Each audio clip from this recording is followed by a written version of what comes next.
Y aquí hay una cita de un hombre llamado Zachary Pierce en 1777. Zachary Pierce no era un maestro de la Torá. Zachary Pierce es un protestante creo que en Inglaterra. Y él dice, algunos opinan que la palabra Pascua o la Pascua en Juan 6:4 es una interpolación. Interpolación es una palabra elegante que significa que fue añadida. Y creo que todo el versículo es así. Así que nos está diciendo exactamente lo que Michael dijo en los evangelios cronológicos. Michael no inventó esto.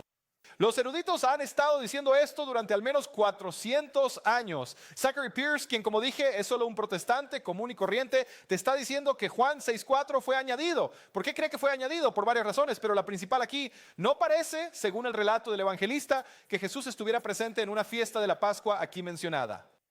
Y sin embargo, parece probable que aquel que cumplió toda justicia, según Mateo capítulo 3, versículo 15, no habría estado ausente de una fiesta de la Pascua que, como se dice aquí, estaba cerca. En otras palabras, Zachary Pierce, chicos, quiero contarles un secreto aquí. Michael dijo algo que Zachary Pierce dijo en 1777. ¿Sabían que Zachary Pierce dijo eso? Yo me hubiese ahorrado más de 20 años de dolores de cabeza en esto si solo hubiese aprendido a leer latín y griego. Bueno, mira, para ser justos, la forma en que pudimos encontrar esto fue usando bases de datos muy avanzadas donde la gente ha hecho el trabajo por nosotros. Solo tenemos que buscar en estas bases de datos. No sé si hay alguna manera en que podrías haber encontrado a Zachary Pierce muy fácilmente.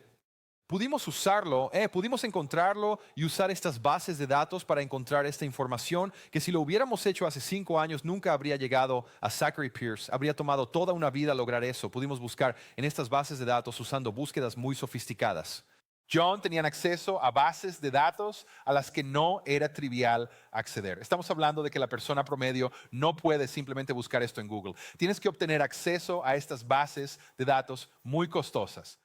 Y a veces, incluso si pagas dinero, no es suficiente. Tienes que obtener, como se llama, acceso de académico, lo que conseguimos a ciertas bases de datos y pudimos desenterrarlas. El cristiano más antiguo que encontramos, que dijo directamente, habla sobre, pongámoslo de esa manera, habla sobre Juan 6:4 teniendo esta adición, es un tipo llamado Gary Johann Bossius o Gerhard Bossius.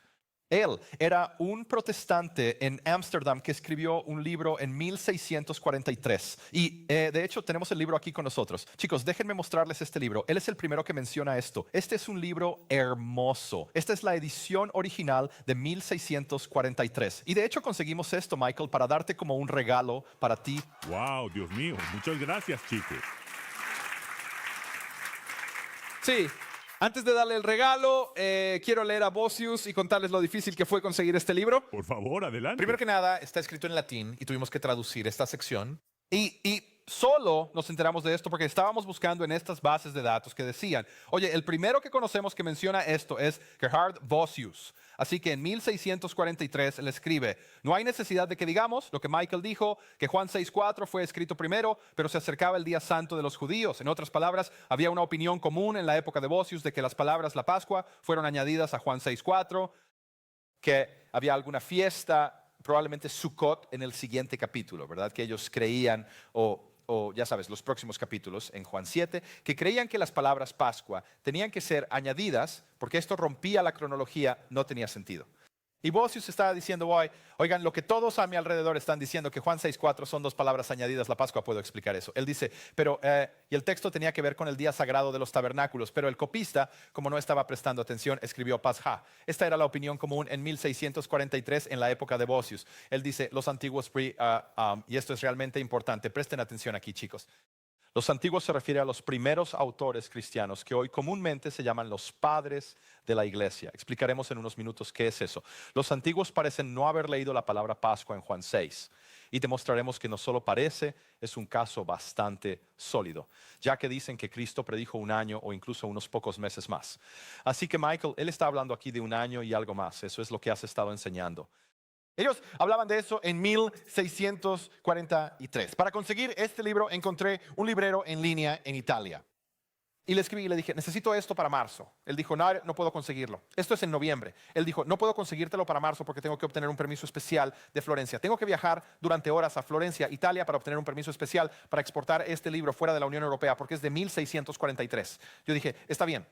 no puedes ayudarme. Encontré un vendedor en Bélgica. Él dijo, no hay problema, DHL te lo entregará en 3 o 4 días. Eso fue a finales de noviembre y lo recibí en febrero porque se quedó retenido en aduanas. Dijeron, un libro de 1643 no podemos simplemente dejar que salga de la Unión Europea y tuvo que pasar por toda una aduana. Él me dijo 2 meses como máximo. Pasaron más de 2 meses hasta que finalmente obtuve el libro. Y aquí, Michael, quiero que tengas esto en tu biblioteca, porque por lo que te han atacado, por lo que has estado enseñando, no sé si es correcto o no, pero no es una idea loca que sacaste de la nada. Esto es algo que los eruditos cristianos han estado diciendo durante al menos 400 años, Michael. Wow, Nehemia, muchas gracias. Gracias. Y tú sabes, como ya dije, si solo hubiese aprendido a leer latín y me hubiese mudado a Ámsterdam, yo me hubiese ahorrado muchos dolores de cabeza. Gracias, muy bien. Ahora, a continuación queremos presentar la siguiente fuente aquí y vamos a llegar al verdadero meollo del asunto, que son los padres de la iglesia. Y vas a escuchar lo importante que es eso. Pero ya vimos que Bosius Bridgebar menciona, él dice, mira, no creo que estas palabras fueran añadidas, pero te aseguro que no estaban en el texto conocido por los padres de la iglesia. Los antiguos no leían la palabra, la Pascua. Henry Brown es este erudito en 1844. Es cristiano y está luchando por resolver la cronología de la vida de Yeshua y escribe. La lectura del texto en Juan 6:4, aunque se encuentra, creo, en todos los manuscritos. Vamos a volver a esas palabras en un minuto. Todos los manuscritos y versiones no podrían haber sido encontrados en el texto durante los primeros 2 siglos. Es decir, los primeros 2 siglos de la era cristiana, cuando la gente va, como hablamos antes, van a Tesalónica y están copiando la carta a los tesalonicenses. La llevan a otro lugar y están haciendo esto con Juan también.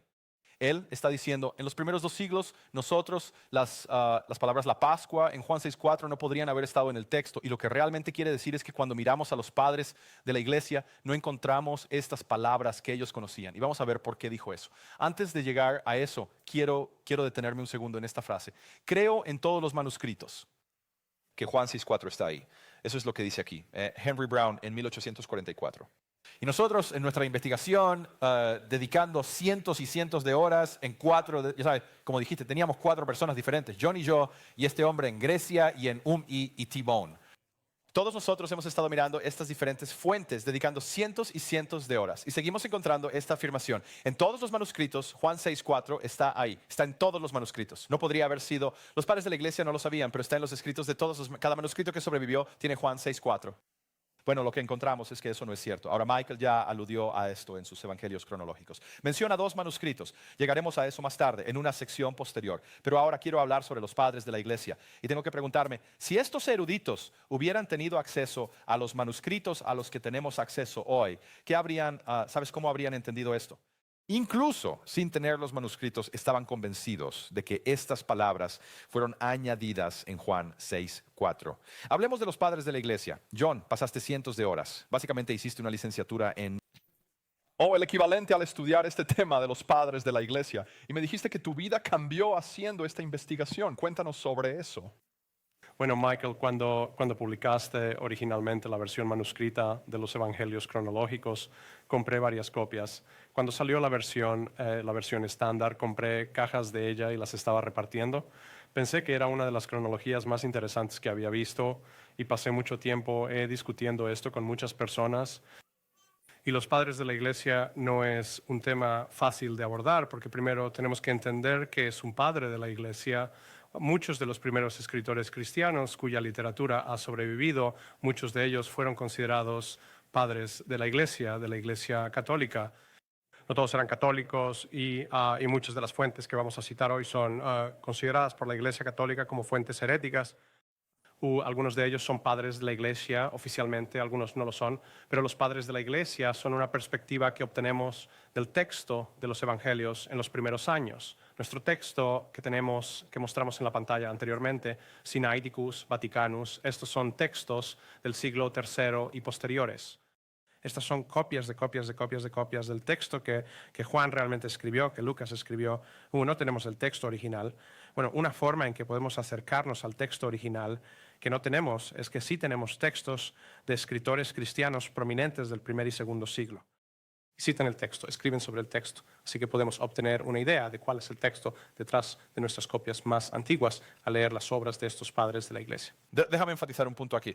Entonces, cuando escuchas este término, padres de la iglesia, o esto no se refiere a Mateo, Marcos, Lucas y Juan, o esos son los autores del Nuevo Testamento. Y luego las personas que conocieron a esos autores, a veces se les llama padres apostólicos. Y luego las personas que conocieron a las personas que conocieron a los autores del Nuevo Testamento, esos son a quienes me refiero como padres de la iglesia. Y a veces son discípulos de esos discípulos. Y cuando decimos padres de la iglesia, no estamos diciendo, oh, estos son los padres de la iglesia y debemos obedecerlos. Nadie en esta mesa considera que sean autores inspirados. La importancia de los padres de la iglesia es que son testigos de un texto temprano del Nuevo Testamento. Leyeron el Nuevo Testamento. Y la pregunta que siempre hago no es cómo entendió este padre de la iglesia el Nuevo Testamento. Su interpretación es interesante, pero lo que realmente me interesa es qué texto del Evangelio tenía frente a él. Ya no tengo ese texto, pero puedo reproducir y recrear lo que era ese texto en algunos casos al leer lo que escribieron los padres de la iglesia. Y John, tienes esta maravillosa cita de Metzger y Ehrman, quienes escribieron el texto del Nuevo Testamento. Este libro definitivo que estudian en las universidades. Léenos lo que escribieron sobre los escritos de los padres de la iglesia. Hay estas cosas llamadas citas. Una cita es cuando el padre de la iglesia cita textualmente del Nuevo Testamento. ¿Y qué dicen sobre las citas? Y citan el Nuevo Testamento más de 1.000.000 de veces. Tan extensas son estas citas que si todas las demás fuentes de conocimiento del texto del Nuevo Testamento fueran destruidas, serían suficientes por sí solas para la reconstrucción de prácticamente todo el Nuevo Testamento. Así que eso es significativo. Si no tuviéramos un solo manuscrito del Nuevo Testamento y solo tuviéramos a los padres de la iglesia, podríamos recrear lo que decía el Nuevo Testamento porque lo citan tantas veces textualmente. Por cierto, en los estudios judíos hacemos lo mismo con lo que se llama chazal o los llamados sabios. Y estos son ambos términos técnicos. Padres de la iglesia es un término técnico que se refiere a autores cristianos desde el segundo hasta aproximadamente el séptimo u octavo siglo. Y chazal o sabios es un término técnico judío que se refiere a los escritos de la Mishnah, el Talmud, la Tosefta, el Midrash. Es un cierto periodo de autoría. Y no tenemos manuscritos del Tanaj, del Antiguo Testamento, del segundo o tercer siglo. Tenemos algunos rollos del Mar Muerto, ¿verdad? Pero principalmente cuando queremos saber cómo era el texto en esos días, vamos y vemos cuando los rabinos lo citaban. ¿Qué estaban citando? Ahora, siempre hay un poco de peligro al hacer esto. Tomemos el ejemplo de la Mishnah, donde la Mishnah cita esos son los escritos de los primeros rabinos, donde citan la Torá, ¿de acuerdo? Entonces no tenemos la copia de la Mishnah del año 200 después de Cristo. Tenemos copias de siglos posteriores, 1000 años después. Y a veces cuando estas cosas se copiaban, se actualizaban. Alguien que lo copiaba decía, un momento. Eso no es lo que dice en Levítico. Tengo que cambiar lo que dice aquí para que coincida con lo que sé de la lectura semanal de la Torah Show. Y esto también sucedió con los escritos de los padres de la iglesia. Incluso sucedió con Juan 6:4. No tendremos tiempo para entrar en eso. Pero hay lugares donde los eruditos... Lo siento, disculpe. Esa fue la voz del Señor. Hay lugares donde los eruditos están de acuerdo en que Juan 6:4 fue insertado en un texto basado en lo que creían que se suponía que era significado texto para los padres de la iglesia, basado en lo que ellos, los copistas, creían que se suponía que debía estar allí. No creo que tengamos tiempo para entrar en eso, pero vamos a ver alguna de la información clara y definitiva. Y quiero comenzar con un padre de la iglesia llamado Clemente de Alejandría. John, cuéntanos un poco sobre Clemente. Bueno, Clemente vivió entre alrededor de 150 a 215. Él fue un autor y enseñó en la escuela catequética de Alejandría, que era un lugar prominente para el estudio de la Biblia. Este es el lugar de la biblioteca más grande del mundo antiguo. Él muere en Jerusalén, tiene muchos discípulos. Uno de sus discípulos es Orígenes, quien se convierte en una figura prominente. Uno de los trabajos que él escribió fue una obra llamada Stromada, que básicamente significa misceláneas. Es un conjunto de enseñanzas misceláneas. Y en esa enseñanza él habla sobre la derogación del ministerio de Yeshua. ¿Podemos ver lo que dijo? Muy bien. Entonces, y de nuevo, lo que estamos preguntando. La pregunta no es cuál era la opinión de Clemente, sino qué versión del Evangelio de Juan tenía frente a él. ¿Tenía él Juan 6:4 en su Evangelio? Ya vimos que hay eruditos como Zachary Pierce y Henry Brown que creían que él no lo tenía, y Jesús venía a su bautismo teniendo alrededor de 30 años, está comentando sobre ese versículo, y así sucesivamente, y que era necesario que él predicara solo un año. Esto también está escrito. Me ha enviado a proclamar el año aceptable del Señor, que es el subtítulo de los evangelios cronológicos de Michael, ese es el versículo, que se cita de Isaías. Hablaremos de eso en un minuto. Esto lo habló tanto el profeta como el evangelio. En otras palabras, está leyendo los evangelios y dice que es claro en el evangelio. Es bastante claro. El ministerio de Yeshua fue de un año. Dice el año aceptable del Señor. Eso se refiere al ministerio de Yeshua. Y solo para entender el contexto aquí, esto es de Lucas capítulo 4, versículos 16 al 19, donde está citando de Isaías capítulo 61, versículos 1 al 2. Así que Yeshua vino a Nazaret, donde había sido criado, y como era su costumbre, entró en la sinagoga en el día de reposo, se levantó para leer, y le fue entregado el libro del profeta Isaías. Y cuando abrió el libro, encontró el lugar donde estaba escrito: El Espíritu del Señor está sobre mí porque me ha ungido para predicar el evangelio a los pobres. Me envió a sanar a los quebrantados de corazón, a proclamar libertad a los cautivos y recuperación de la vista a los ciegos, a poner en libertad a los oprimidos, a proclamar el año aceptable del Señor. Y según Clemente de Alejandría, lo que eso significa es que el ministerio de Yeshua duró un año. Ahora recuerden, incluso Eusebio estuvo de acuerdo en que Mateo, Marcos y Lucas fueron un año, porque realmente suenan así. Eusebio, quien defiende el ministerio de 3 años y medio, está de acuerdo en que hay un año aquí, pero Clemente está diciendo, sí, el ministerio de Yeshua fue de un año. Ahora Henry ve, adelante, John. Sí, lo que esto significa es que la perspectiva presentada en los evangelios cronológicos no es una perspectiva nueva. Es una visión que se enseñó a finales del primer siglo, principios del segundo siglo, hasta el tercer siglo. Esta es la visión documentada más antigua. No hay nada nuevo sobre la visión que se presentó en los evangelios cronológicos. Esta es una de las escuelas más prominentes en el mundo antiguo y este es uno de sus maestros más prominentes. Y esta es la visión que se presenta en esa escuela. Entonces lo que Michael está enseñando se ha enseñado durante como 1800, 1900 años. Michael, ¿estás listo para convertirte al catolicismo y aceptar al Papa, por favor? Number. Mira, Clemente tampoco aceptó al Papa. No sé si siquiera había un Papa en este periodo. ¿Está bien? Henry Brown, quien fue el erudito que ya citamos en 1844, escribe: la lectura del texto en Juan 6:4, aunque se encuentra, creo, en todas las versiones manuscritas, no podría haber estado en el texto en los primeros 2 siglos. Ya traje esta cita antes. Ahora sabes a qué se refiere. Está mirando a Clemente igual que nosotros y nos dice eso, ¿verdad? Yo no soy tan inteligente. Solo copié lo que dijo Henry Brown, ¿verdad? Estoy buscando las fuentes. No solo me estoy fiando de la palabra de Henry Brown. Quiero ver las palabras de Clemente por mí mismo. Estoy enviando esto a Grecia para asegurarme de que esta sea una traducción correcta. Estoy verificando estas cosas. Y lo que Henry Brown dijo ahora está verificado. En los escritos de Clemente, en el año 200 después de Cristo aproximadamente, no tenemos Juan 6:4. De lo contrario, ¿cómo podría decir que hay un ministerio de un año? No podría, ¿verdad? Diría que es al menos de 2 años. Correcto, así es. Y escucha, es fácil.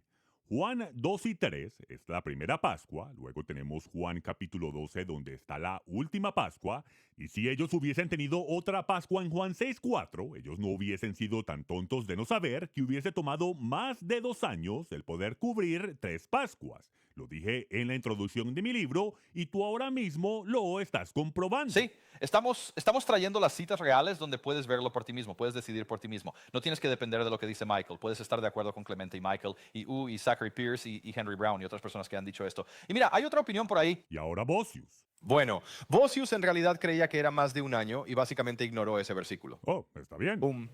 Él como que lo ignoró, pero mencionó que era la opinión común en su época, por eso es importante. Ok.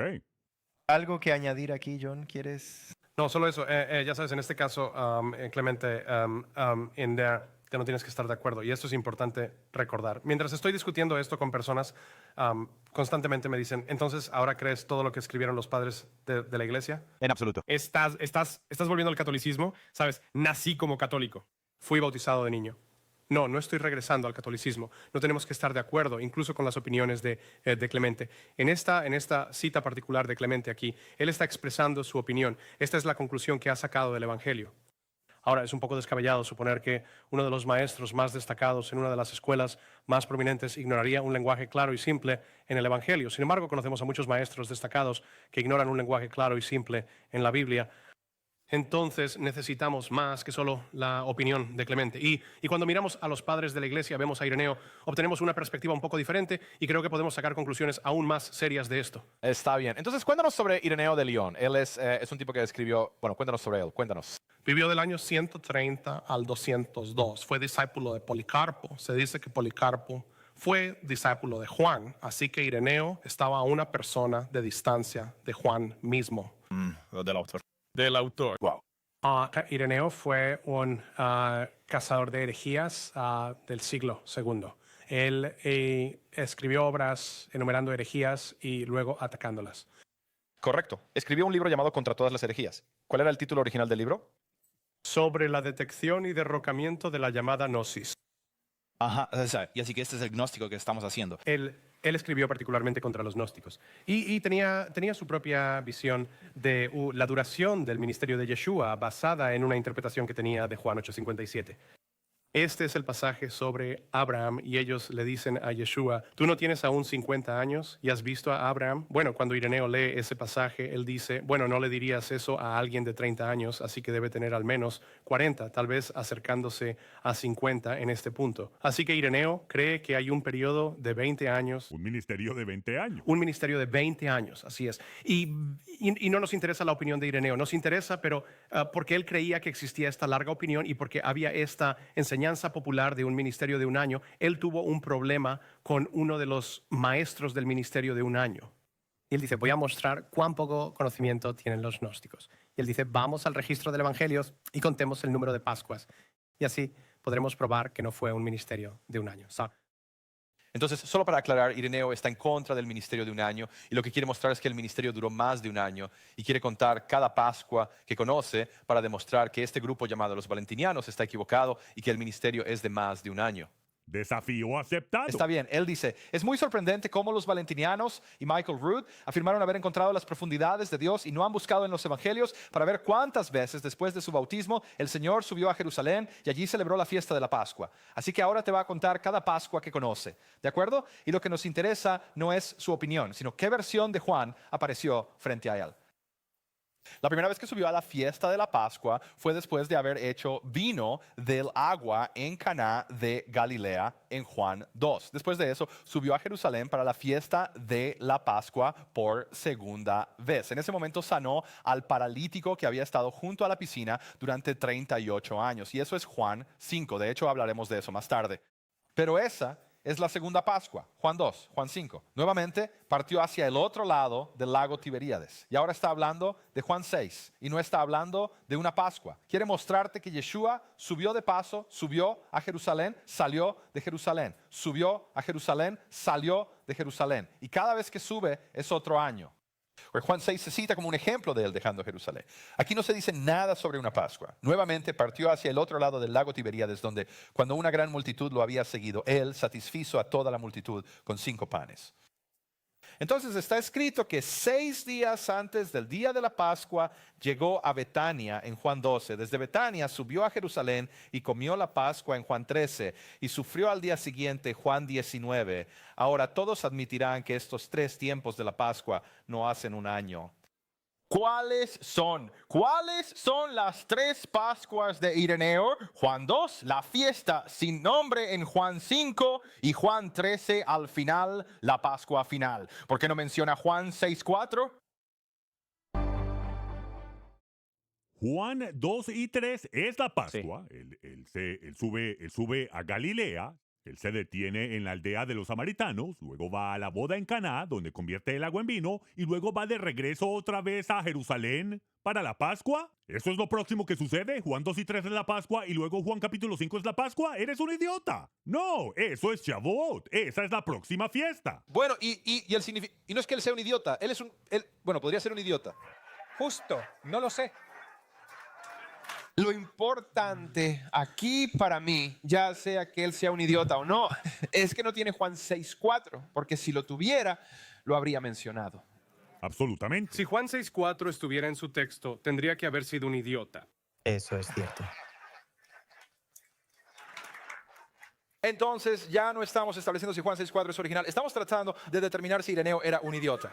Está bien. Y si estás diciendo que él tenía Juan 6:4 en su texto, ese es el argumento para un ministerio de 3 años y medio. Ireneo era un idiota. Está bien. Ellos lo han dicho, no yo. Está bien, Henry Brown, 1844, un maestro protestante que está trabajando en la cronología, porque esto no es solo que yo lo descubrí, no lo descubrí. Estoy mirando estas fuentes, usando estos recursos que tengo. Si tuviera que hacer esto a la antigua, sería un proyecto de 30, 40 años y ni siquiera llegaría a todo, pero tuve acceso a estas bases de datos. Henry Brown escribe, creo indiscutiblemente que San Ireneo, así lo llama él, no leyó las palabras la Pascua en San Juan 6:4. Si estaba tan ansioso por encontrar una Pascua donde no había ninguna, en 5:1, no era probable que pasara por alto una Pascua donde se mencionaba una. Especialmente al notar el contenido de ese mismo pasaje. Pero menciona Juan 6 como un ejemplo de Yeshua dejando Jerusalén, no subiendo a una Pascua en Jerusalén, y realmente no podrías llegar a otra conclusión. De Ireneo, al igual que Clemente de Alejandría, alrededor del año 200 después de Cristo, leyó el Evangelio de Juan y no tenía el versículo 6:4 en su Evangelio. Ahora, el próximo padre de la iglesia al que vamos a llegar, y esto es... Yo los llamo los tres grandes. Hay muchos más de tres, pero nuestro tiempo es limitado aquí.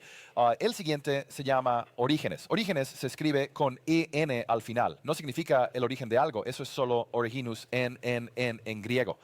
Cuéntanos un poco sobre Orígenes. Es realmente interesante, es un personaje muy importante. Entonces, él fue un discípulo de Clemente. Clemente lo nombró director de la escuela catequética en Alejandría. Y él estaba interesado en la palabra de Dios desde su juventud. Su padre, Leonidas, fue martirizado. Él quería unirse a su padre en el martirio. Y su madre escondió su ropa para que no pudiera salir y entregarse a la policía pagana. De hecho, cuando su padre estaba en prisión, él muchas veces lo visitaba y le decía, pase lo que pase, no niegues lo que crees. Este era un hombre que desde muy joven quería servir, que durante la mayor parte de su vida dormía en el suelo, ayunaba, no comía carne, no quería hacer nada que lo distrajera de su trabajo y los evangelios. Puedes estar de acuerdo con su opinión, puedes estar en desacuerdo con su opinión, pero fue un estudiante serio de la palabra de Dios desde una edad muy temprana. Finalmente cumplió su deseo de ser martirizado, fue torturado durante la persecución de Decio y desafortunadamente murió debido a las heridas que sufrió durante su tortura. Una de las cosas que hace a Orígenes interesante y relevante para esta conversación es que fue educado en Alejandría. Esta es la biblioteca más grande del mundo antiguo y mencionaste antes este tema de múltiples textos. Esto no es un problema cristiano, no es un problema cristiano del Nuevo Testamento que tengamos múltiples textos. En Alejandría tenían toda una escuela de personas trabajando para determinar cuál es el texto original de Homero, porque solo tenemos copias de las copias de las copias. Hay algunos lugares donde no están de acuerdo, así que Orígenes fue educado en el campo secular de la crítica textual para recuperar el lenguaje original de los textos antiguos. Y como cristiano está tratando con copias de los originales y aplica este conocimiento en su vida al texto cristiano. Y no solo al texto cristiano, sino también a los textos hebreos. Es uno de los autores cristianos más prolíficos de todos los tiempos, incluso según los estándares actuales. Es uno de los autores más prolíficos. Uno de los libros que él escribió es la Hexapla. Correcto, la Hexapla es esta obra increíble. Es realmente importante en la historia del estudio de la Biblia hebrea. Entonces, y Orígenes estaba leyendo la Biblia, el Tanaj, el Antiguo Testamento, en griego, lo que se llama la Septuaginta. Y lo que se dio cuenta es que hay diferentes manuscritos de la Septuaginta que no coinciden todos. Y además, cuando comparas la Septuaginta con el texto hebreo al cual él tenía acceso, no siempre tiene lo mismo. Hay versículos en la Septuaginta que no aparecen en el hebreo y viceversa. Y así creó este libro llamado la Hexapla, que tenía 6 columnas. La primera columna tenía el hebreo escrito en caracteres hebreos. La segunda columna tenía el hebreo escrito en caracteres griegos. Lo transcribieron al griego. La tercera columna era la Septuaginta y la cuarta, quinta y sexta eran otras traducciones griegas. Y usó esto para comparar cada una de estas diferentes versiones. Y cuando diferían, él hacía anotaciones. Y volveremos a esas anotaciones más tarde. Son muy importantes para toda esta discusión. Pero aquí está la razón por la que Orígenes es tan importante. Vivió alrededor del año 184 al 253. Y la razón por la que es tan importante para nuestra discusión es que no era un hombre que simplemente aceptaba ciegamente cada texto que tenía en sus manos. Sabes, antes hablabas de tu amigo y al final de la discusión dijo, aceptaré la King James porque es la que tengo en la mano. Orígenes no era así.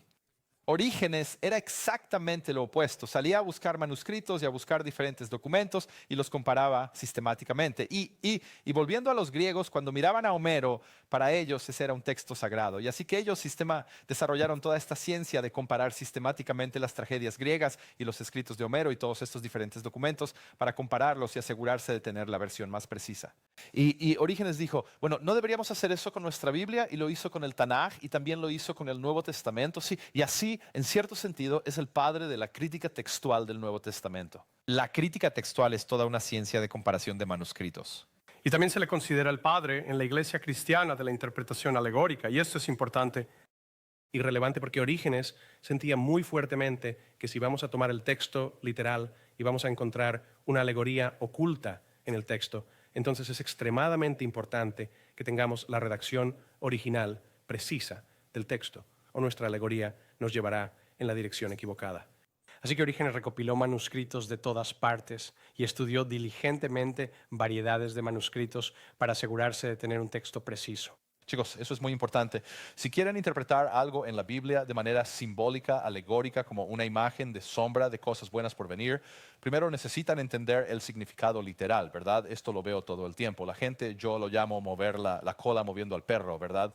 Las personas inventan el significado simbólico de cómo algo se aplica a Yeshua y luego regresan y fuerzan al texto a decir eso en un sentido literal. Y se están perdiendo el punto porque si no puedes entender lo literal, no puedes descifrar cuál es el simbolismo. Ahora, Orígenes dice en su libro Principios, Yeshua enseñó solo durante un año y algunos meses. Básicamente, Orígenes leyó los evangelios cronológicos de Michael Rood y... No, mira, esta era la opinión común de los padres de la iglesia. Era la opinión dominante. Sí, era la opinión dominante, al menos en estos siglos, en estos primeros siglos. Tal como su maestro Clemente había dicho, él está enseñando lo mismo. Esta no es la única cita que tenemos. En Lucas capítulo 4, versículo 19, recuerda, Lucas capítulo 4, versículo 19, es donde Yeshua lee del libro de Isaías en la sinagoga de Nazaret. Orígenes escribe, siguiendo el sentido simple del texto, y eso es tan importante porque Orígenes era un alegorista, ¿verdad? Y sí, y alegóricamente puedes tomar cualquier cosa para que signifique lo que quieras, ¿verdad? Pero él está diciendo el sentido simple del texto, ¿verdad? Olvida la alegoría. Llegaremos a la alegoría. Él introduce la alegoría más adelante en esta homilía. Siguiendo el sentido simple del texto, algunos dicen que el Salvador predicó el Evangelio en Judea solo por un año y que esto era lo que el pasaje predicar el año aceptable del Señor significa. Y recuerda, si Juan 6:4 está en el Evangelio de Juan y hay una tercera Pascua, esta es una declaración imposible. No puedes tener un ministerio de un año de Yeshua predicando. No puede ser. Es imposible. Tienes al menos 2 años. Orígenes sobre Juan 5. Ahora, ¿por qué estamos trayendo a Orígenes sobre Juan 5? Lo que realmente queremos hacer es traer el comentario de Orígenes sobre Juan 6. ¿Dónde está esa diapositiva? Entonces, Orígenes escribió un comentario versículo por versículo sobre todo el Evangelio de Juan y escribió un comentario versículo por versículo Entonces todo lo que tienes que hacer es abrir 6.4. sobre Juan 6:4. Sin embargo, la obra está dañada, esa parte del manuscrito falta y no tenemos acceso, así que la semana más cercana volvemos y lo más cercano que podemos llegar es su comentario sobre la fiesta sin nombre en Juan 5. Está bien, pero podemos deducir de eso cuál era su opinión sobre Juan 6. Está bien, él dice sobre Juan 5, pero debemos responder y está respondiendo a aquellos que interpretaron la fiesta sin nombre en Juan 5 como una Pascua. ¿Verdad? Y ya vimos esa opinión. Ireneo de León tenía esa opinión. Así que está respondiendo a aquellos que tienen una opinión similar. Debemos responder a aquellos que dicen que la fiesta sin nombre en Juan 5 es la Pascua, que cuando él vino a Galilea en Juan 2, que es justo antes de la Pascua, donde antes había convertido el agua en vino y después de estas cosas hubo una fiesta de los judíos en Juan 5 y Jesús subió a Jerusalén, en ese momento sanó al paralítico.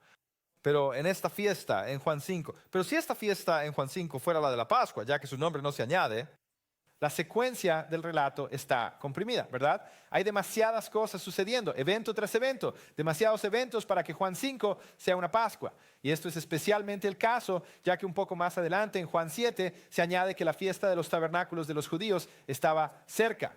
En otras palabras, no podemos meter una Pascua en Juan 5 entre Juan 2 y Juan 7, porque Juan 2 es una Pascua, Juan 7 es tabernáculos. ¿Cómo puedes meter una Pascua en Juan 5? Entonces, si no puedes meter una Pascua en Juan 5, ciertamente no puedes meter una Pascua en Juan 6, ¿verdad? Así que volvamos y entendamos esto. La secuencia del relato está apretada. Juan 2 es una Pascua. Juan 7 es una fiesta de los tabernáculos. No hay manera de que la fiesta sin nombre pueda ser una Pascua porque el relato, la secuencia del relato está comprimida según Orígenes en Juan 5. Y si la secuencia está demasiado comprimida para que Juan 5 sea una Pascua, no hay manera de que haya alguna fiesta en Juan 7. Lo siento, Juan 6. No hay manera de que haya alguna fiesta en Juan 6. Ciertamente no en Juan 6, versículo 4, porque entonces está súper apretado. Entonces, aunque no tenemos el comentario de Orígenes sobre Juan 6:4, podemos inferir por lo que dijo sobre Juan 2, 5 y 7, que no hay Pascua en Juan 6. Y de nuevo, no me importa cuál sea la opinión de Orígenes, lo que estoy tratando de averiguar es qué texto de Juan tenía él frente a él. Y cuando leemos en Henry Brown y Zachary Pierce que Juan 6:4 fue añadido porque los antiguos, los padres de la iglesia, no tenían estos versículos, se refieren a Clemente de Alejandría, se refieren a Ireneo y se refieren a Orígenes y otros de los cuales no podemos traer todo, ¿verdad? Estamos trayendo muchas cosas aquí. Nos estamos quedando sin tiempo para esta sección y hay mucho más que presentar. Esta ni siquiera es la parte emocionante, chicos. Vamos a llegar a la parte emocionante. Quiero mencionar a otro padre de la iglesia que tiene un ministerio de un año. Hay muchos de ellos, muchos. No podemos mencionarlos a todos. De hecho, hay un libro que, ya sabes, este tipo es increíble, John. Él es tan humilde. Él me envía un correo electrónico y dice, si tienes tiempo, lee este libro. Y me envía una disertación de 250 páginas. Una disertación de doctorado que leyó el día anterior. Él dice, sí, pasé toda la mañana el otro día, ¿estás bromeando? Solo sobre Orígenes, ¿verdad? Esto ni siquiera era nuestro tema, era como un tema secundario para mirar. Y él revisó cientos de horas mirando a numerosos padres de la iglesia. Cuando pasamos por esto, dijimos, no hay manera de que podamos hacer esto en 3 horas y media, que es lo que se ha asignado. Eso incluye otro tema del que tenemos que hablar. Así que dije, no hay manera de que podamos hacer esto. Así que hay muchas cosas que no podemos traer. Y chicos, esta es una invitación para ustedes. La invitación es para que salgan y continúen estudiando esto por su cuenta. No solo lean a las personas que dicen que es un año, lean a las personas que dicen que son 3 años y medio. Escuchen sus argumentos, escuchen ambos lados de la historia, ¿verdad? Y decidan la evidencia por ustedes mismos. Hay un libro que consultamos de Ogg. ¿Cuál es el título del libro? La narración del ministerio de Jesús. Bien, aquí hay un erudito que escribió un libro entero argumentando que es un ministerio de 3 años y medio y estudiamos ese libro en detalle. Vamos a presentar a un último padre de la iglesia antes de tomar un descanso y ese es Ticonio. Y la razón por la que menciono a Ticonio es porque es bastante tardío. Es aproximadamente el año 380 después de Cristo cuando escribió este libro. Y Ticonio vivió después de Eusebio. Eusebio es el defensor del ministerio de 3 años y medio y Ticonius está escribiendo 50, 60 años después de Eusebio. Y Ticonius escribe, y la razón por la que esto es importante es que no hay duda de que Eusebio tenía Juan capítulo 6, versículo 4 en su Biblia. Eso no se discute, vamos a ver eso en nuestro próximo segmento. Pero Ticonius escribe, dio él estos preceptos, y me encanta porque Ticonius está escribiendo sobre Mateo capítulo 23, versículos 2 al 3, donde Yeshua dice, los fariseos se sientan en la cátedra de Moisés. Y está haciendo la pregunta, ¿por qué Yeshua está perdiendo su tiempo hablando de los fariseos sentados en la cátedra de Moisés? Va a estar muerto en 2 días y todo lo que diga será irrelevante.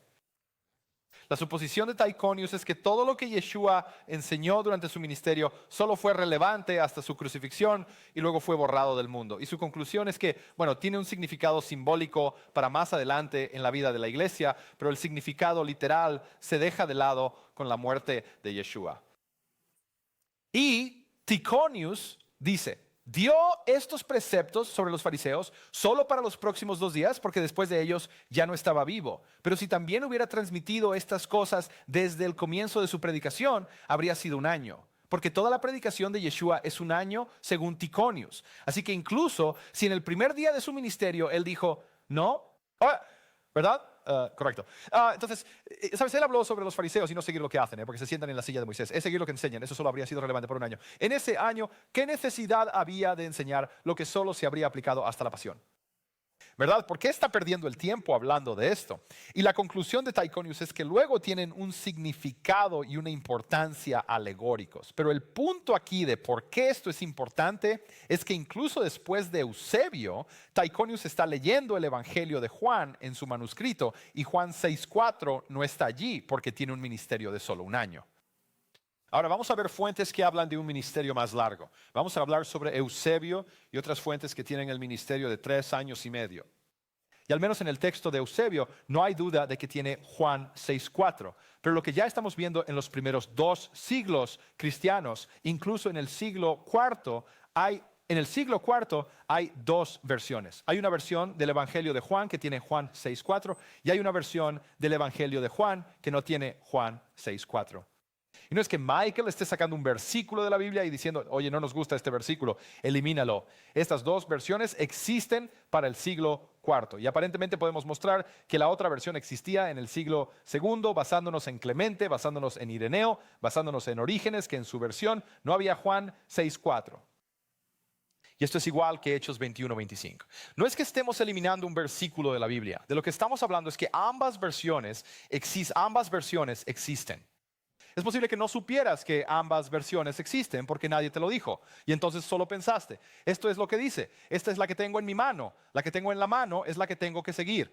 Bueno, ahora sabes más y ahora tienes que decidir cuál es la que quieres seguir y creer. Espera a escuchar toda la evidencia y escuchar el otro lado es, ve a leer el libro de Og. Escucha también la otra parte y decide por ti mismo. Gracias. Nehemia, gracias. Gracias, John. Los evangelios cronológicos han sido traducidos en chino, han sido traducidos en español, en francés y en varios otros idiomas también. Y el trabajo de Nehemia sobre el nombre ha sido incluido en cada una de ellas, como ha sido incluido en la nueva versión en inglés.